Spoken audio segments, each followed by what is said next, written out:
सोना वो नहीं जो आप पहनते हैं, ये वो है जिसे आप जगाते हैं। ये लाइन सुनने में जितनी काव्यात्मक है उतनी ही गहरी भी। बिल्कुल। ये तो पूरे नजरिए को ही पलट देती है। और यही नजरिया आज की हमारी चर्चा का केंद्र है।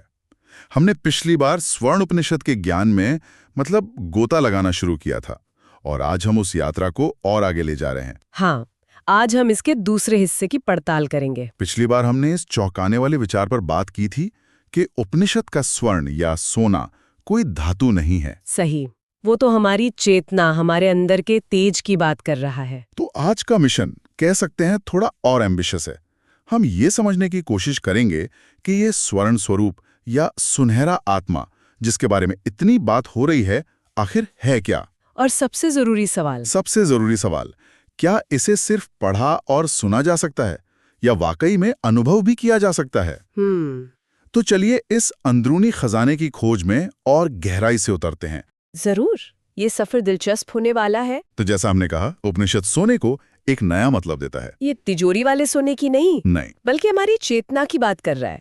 पर ये सिर्फ एक फिलोसॉफिकल आइडिया से ज्यादा क्यों है? ये बहुत जरूरी सवाल है। देखिए, हम अपनी पूरी जिंदगी बाहरी चीजों को मूल्य देने में लगा देते हैं। पैसा, घर, स्टेटस। बिल्कुल। और उपनिषद कहता है कि ये सब अस्थायी है। असली दौलत, असली सोना तो वो चेतना है जिसके जरिए हम इन सब चीजों का अनुभव कर रहे हैं। अच्छा। ये ठीक वैसा ही है जैसे हम फिल्म के किरदारों और कहानी में इतना खो जाएं कि उस पर्दे को ही भूल जाएं जिस पर पूरी फिल्म चल रही है। वो पर्दा हमारी चेतना है जो हमेशा वहां है। ये सोच का पूरा तरीका ही पलट देता है ना? बिल्कुल। ये तो सेल्फ वर्थ को बैंक बैलेंस से हटाकर सीधे हमारे होने के एहसास से जोड़ देता है। और शायद इसी एहसास को, इसी स्वर्ण स्वरूप को समझाने के लिए उपनिषद हमें एक बहुत शक्तिशाली सूत्र देता है। एक महावाक्य। हाँ, ये संस्कृत में है, नित्यम शुद्धम बुद्धम मुक्तम हिरण्यम स्वात्मरूपकम। हाँ, ये इस उपनिषद का सार है, उसका निचोड़ है।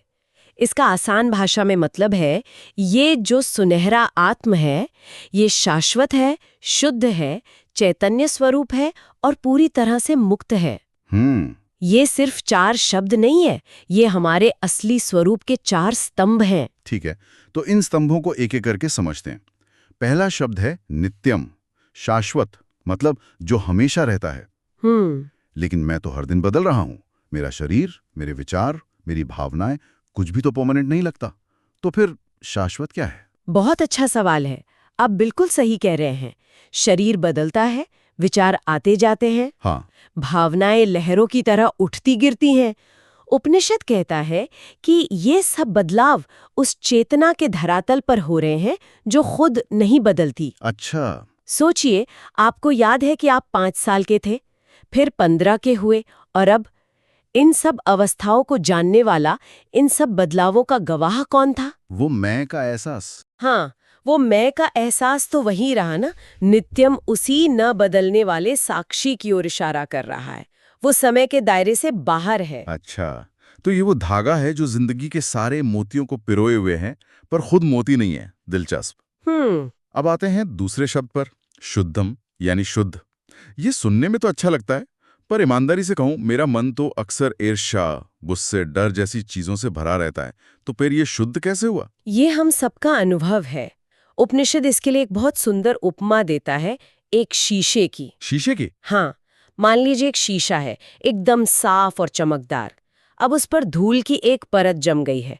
क्या उस धूल के कारण शीशे का मूल स्वरूप बदल गया? नहीं, शीशा तो वही है। नहीं, शीशा अभी भी साफ है, बस धूल ने उसे ढक लिया है।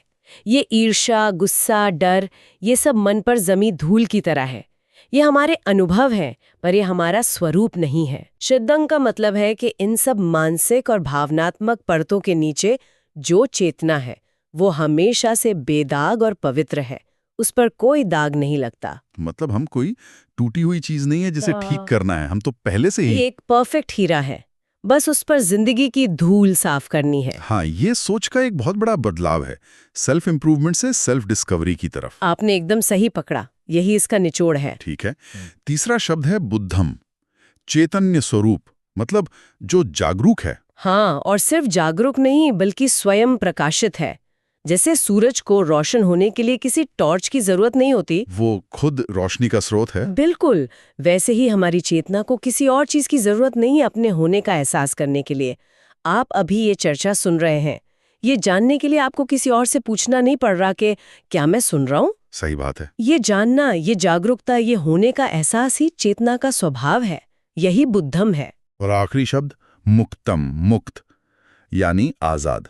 पर हम तो 100 तरह के बंधनों में हैं, परिवार, नौकरी, समाज, यहाँ तक कि अपने शरीर, अपनी आदतों के बंधन में। तो फिर ये आजादी कैसी? उपनिषद कहता है कि ये सब बंधन पहचान के स्तर पर है, आइडेंटिटी के लेवल पर। अच्छा। हमने मान लिया है कि मैं ये शरीर हूँ, मैं एक पिता हूँ, मैं एक इंजीनियर हूँ, मैं एक भारतीय हूँ। ये सब लेबल हैं, भूमिकाएं हैं जो जरूरी हैं, पर ये हमारा पूरा सच नहीं है। मुक्तम का मतलब है कि हमारा असली स्वरूप इन सभी पहचानों, सभी लेबल से परे है। वो किसी परिभाषा में नहीं बंधा है, वो असीम है।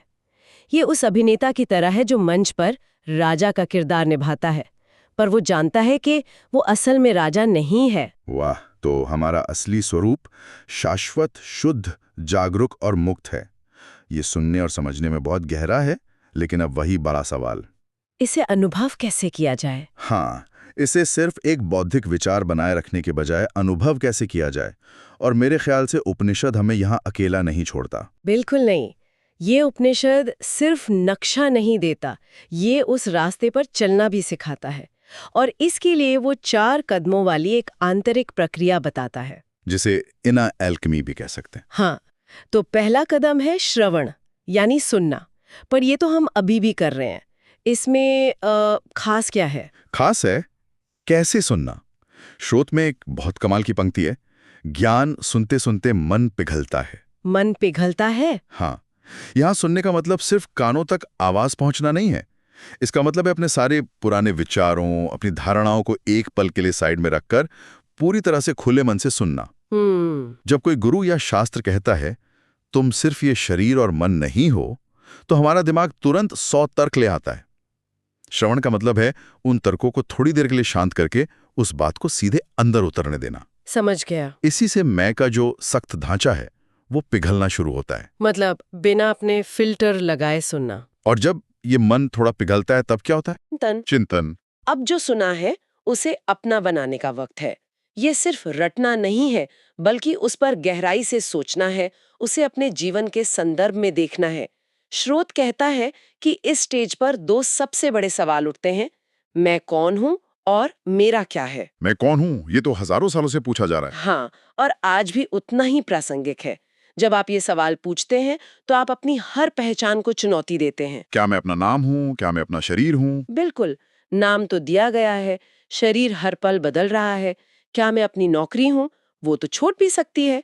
ये सवाल एक एक करके हमारी नकली पहचान की परतों को उधेड़ने लगता है। ये एक तरह की बौद्धिक सर्जरी है। सही कहा। आजकल के जो माइंडफुलनेस एप्स हैं, वो भी कहीं ना कहीं इसी प्रक्रिया को छूने की कोशिश करते हैं, पर उपनिषद इसकी जड़ तक जाता है।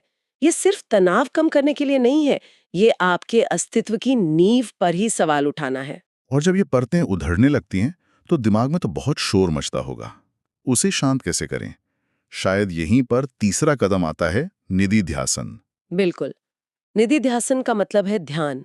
श्रवण से बीज मिला, मनन से उसे सींचा, और निधिध्यासन में वो पौधा बनता है। अच्छा। यहाँ आकर विचार और तर्क पीछे छूट जाते हैं और अनुभव शुरू होता है।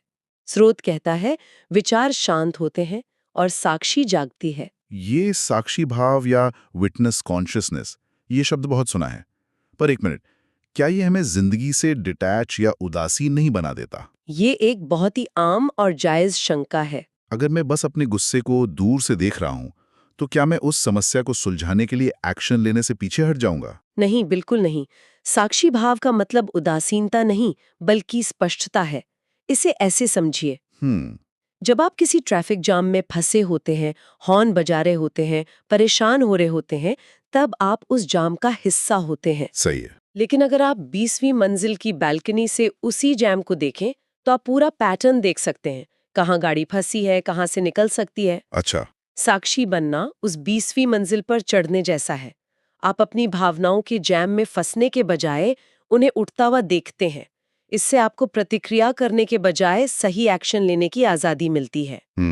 आप गुस्सा होते नहीं हैं, आप गुस्से को देखते हैं। ये दूरी आपको शक्ति देती है, कमजोर नहीं बनाती। वाह, ये बहुत अच्छा उदाहरण। तो जब हम इस साक्षी भाव में गहरे उतरते हैं तब क्या होता है? क्या यही आखिरी मंजिल है? यही हमें चौथे और अंतिम चरण पर ले जाता है, स्वर्ण दर्शन यानी साक्षात्कार। स्वर्ण दर्शन। जब साक्षी भाव इतना गहरा हो जाता है कि देखने वाला और जिसे देखा जा रहा है, मतलब विचार, दोनों के बीच की रेखा धुंधली होने लगती है, तब एक अद्भुत घटना घटती है।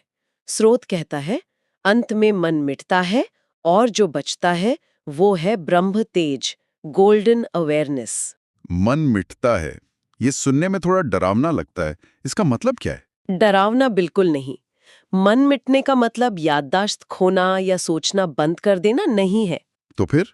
इसका मतलब है मैं का वो छोटा सीमित विचार, वो अहंकार जो खुद को शरीर, नाम और विचारों से जोड़कर देखता है, वो विलीन हो जाता है। जैसे नदी सागर में मिलकर अपना अलग अस्तित्व खो देती है, लेकिन वो नष्ट नहीं होती।